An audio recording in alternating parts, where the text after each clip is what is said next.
Tonight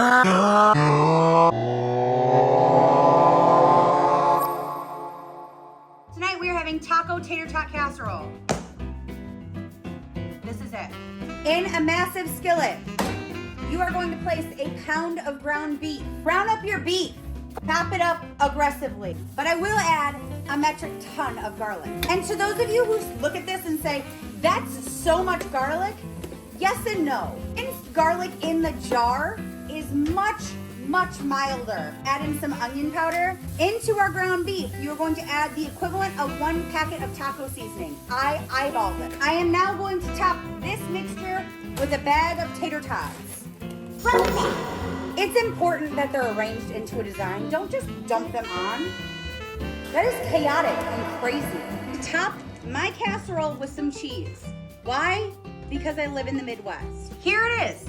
This is dinner. This is one of the only ways that my husband will eat tater tots, which I realize is a weird problem to have, but let's try it because I know what you're thinking.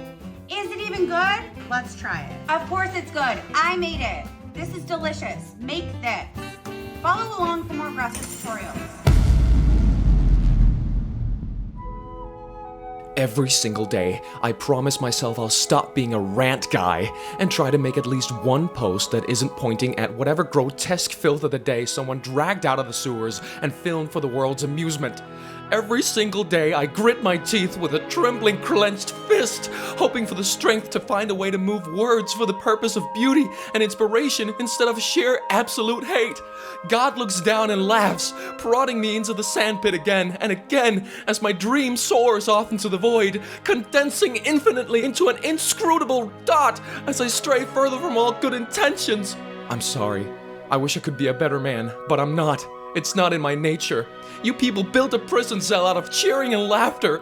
Every day I do 1,000 pull-ups facing a blank white wall, waiting for my 30 minutes of rec time in an empty concrete quad so I can ventilate someone to death with a hardened cone of condensed paper towels. Today it's going to be the fat Midwestern sow making tater slop. It's not even the heaviness of her pork rind jowls enslaving her facial expression to near constant despondence at the hands of gravity that makes me disgusted with her. The obesity is the obvious play here. It's the yelling that gets me. That loudmouth cow belching permanent 90+ decibel bellowing she does 24/7 is her worst sin. I hate when disgusting trashy pores get loud. There's something wholly unnecessary about it. Out of every possible impulsive habit they could indulge in, loudness is truly the most pointless one. Alcohol, drugs, junk food, laziness, all of that has some kind of pleasure associated with it. Almost all of their vices can be at least logically justified by some incentive. But not loudness. Loudness has absolutely no reason to exist. It is completely a product of pure nurture-induced misery. This woman screams every day in front of her kids because her mother screamed every day growing up around her. These people would have panic attacks and start suffocating to death if you forced them to sit in silence for 5 minutes. Their existence is invigorated by cacophony. Invariably, it's always the dullest brain-dead morons who are the loudest as well. They project their voices with the slightest hint of a tone to suggest that the fact that they're screaming is in and of itself an act of implicit comedy. These people learn how to socialize from Jerry Springer reruns on a television cranked to maximum volume, drowning out the sound of a withdrawal-induced scream fest between their parents.